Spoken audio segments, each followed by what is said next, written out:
नमस्कार, दी पाटलिपुत्रा में आपका स्वागत। धनु नाम है मेरा। पीटीआई न्यूज़ एजेंसी की खबर है कि अब भारतीय जनता पार्टी में पार्टी के अध्यक्ष पद का चुनाव नहीं होगा, बल्कि उनकी नियुक्ति होगी। मीन्स इलेक्शन नहीं बल्कि सिलेक्शन होगा, और यह सिलेक्शन करेगा बीजेपी की पार्लियामेंट्री बोर्ड, संसदीय बोर्ड का पैनल। 10 लोग होते हैं इसके सदस्य, पार्लियामेंट्री बोर्ड के, संसदीय बोर्ड के। उसी में से कोई एक अध्यक्ष होता है और बाकी तमाम जो पद होते हैं उसी में से होते हैं। आडवाणी जी, वाजपेयी जी, राजनाथ जी, गडकरी जी जैसे लोग इस बोर्ड के सदस्य और अध्यक्ष रह चुके हैं। बिल्कुल गोदी मीडिया और ईमानदार पत्रकार इसकी चर्चा नहीं कर सकते, इसकी बात नहीं कर सकते, इस घटना को खबर नहीं बना सकते। बहुत ही मामूली सी लगने वाली यह खबर दरअसल जहर बुझी सुई है। जैसे कोई दवा या जहर प्रयोगशाला में तैयार किया जाता है और यूजर ट्रायल के बाद उसे मास स्केल पे इस्तेमाल किया जाता है, बड़े पैमाने पे। यह खबर, यह बात दरअसल बहुत छोटी या बहुत बड़ी नहीं, बल्कि बहुत ही खतरनाक है। आश्चर्य है कि बीजेपी के किसी भी नेता ने इसका विरोध नहीं किया या इसके बारे कोई चिंता नहीं जताई। मैं 2 लोगों के नाम लेना चाहूँगा। सबसे पहले राजनाथ सिंह जी का। 30 सालों से मैं बीजेपी को जिन चेहरों के साथ पहचानता आया हूं, या जिन चेहरों के साथ बीजेपी को पहचानता आया हूं, उसमें से एक हैं राजनाथ सिंह जी। हालांकि बच्चे भी वही हैं और एक आध कुछ के अलावा।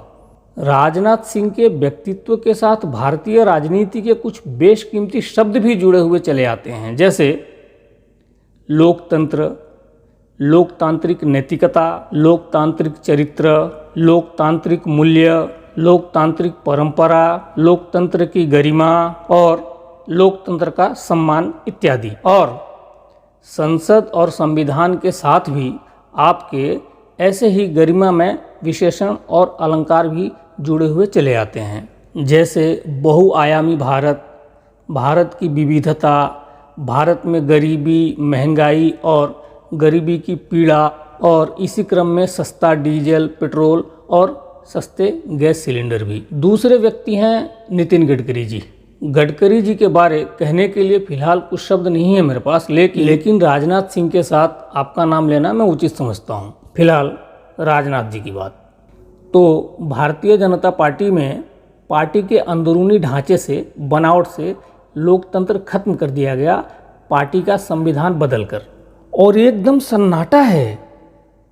पार्टी के किसी मेंबर ने, किसी लीडर ने इस बाबत कोई चर्चा नहीं की है। मीडिया तो खैर वो तो आदेशों का पालन करता है, खबरें जुटाना और देश को खबरदार करना अब तो उसका कर्तव्य रह ही नहीं गया है। मतलब ये कि जो पार्टी इस लोकतांत्रिक भारत को चला रही है, जो लोकतंत्र होने की वजह से सत्ता को प्राप्त कर पाई है, उसको अब लोकतंत्र में भरोसा नहीं रहा।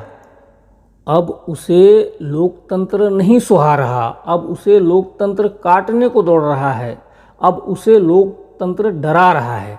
इसका एकमात्र मतलब यह है कि बीजेपी अब किसी भी हाल में लोकतांत्रिक भारत की सत्ता से हटना नहीं चाहती, और इसके लिए वह देश से भी लोकतंत्र खत्म कर सकती है, संविधान भी खत्म कर सकती है।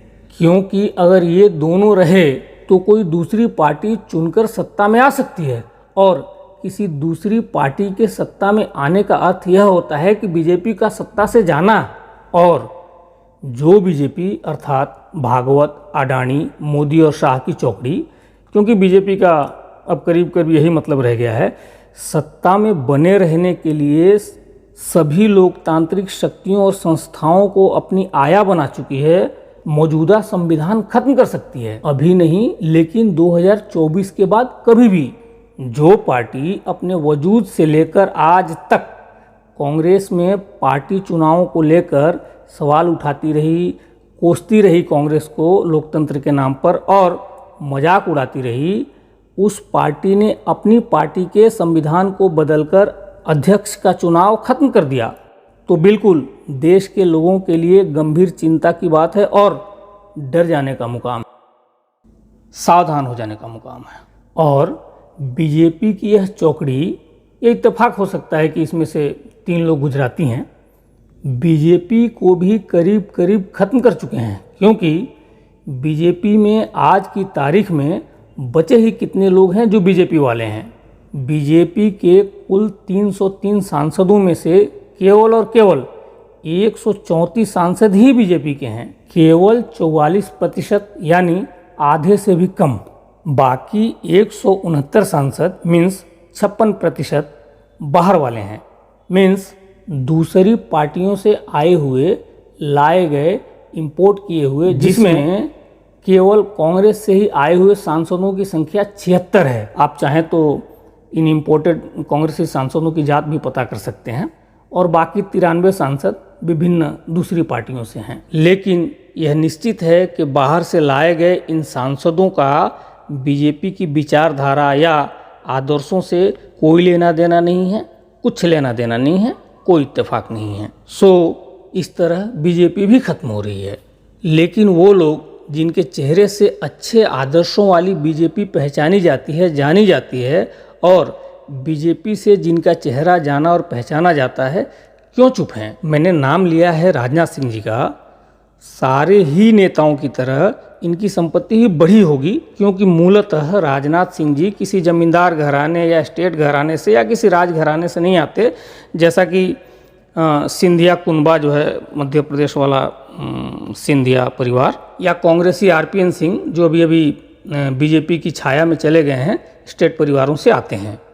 तो क्या बाकी विपक्षियों की तरह या बीजेपी के ही बाकी नेताओं की तरह राजनाथ सिंह जी को और गडकरी जी को भी पेगासस और ईडी ने डराकर चुप करा रखा है? मैं नहीं जानता और ना ही इसका दावा कर रहा, लेकिन फिर वही सवाल कि ये लोग मीन्स ऐसे लोग क्यों चुप हैं भाई? बड़ी मुश्किलों से सहेजी गई लोकतंत्र की स्थाति को और भारतीय जनता पार्टी को बर्बाद होते हुए ऐसे लोग चुपचाप क्यों देख रहे हैं? और ऐसे लोग भी अगर चुप हैं तो निश्चित जानिए कि मूल संविधान और लोकतंत्र को खत्म कर दिए जाने की संभावना और खतरा ज़्यादा बड़ा और ज़्यादा संगीन है।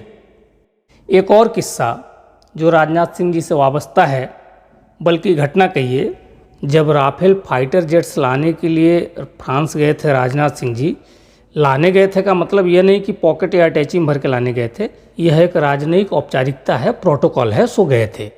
वहाँ उन्होंने राफेल जेट के पहियों के नीचे लहसुन, मिर्च, नमक, नींबू इत्यादि रखे थे। मुझे तो अंगारों पे सेंकी हुई मछली याद आ गई। पता चला कि आप मीन्स राजनाथ सिंह जी शाकाहारी हैं, मछली वगैरह नहीं खाते। मजाक कर दिया। देखिए कि विज्ञान का कितना बड़ा कारनामा, इतना बड़ा कारनामा, और इस कारनामे का अजीमोशान जिंदा सबूत, और उस जिंदा सबूत के सामने, जिंदा सबूत के साथ ऐसी बकलोल हरकत जिसे दुनिया देख रही है, विश्व देख रहा है लाइव। निश्चित ही इससे वैज्ञानिक चेतना नहीं बढ़ती, जग हंसाई जरूर होती है।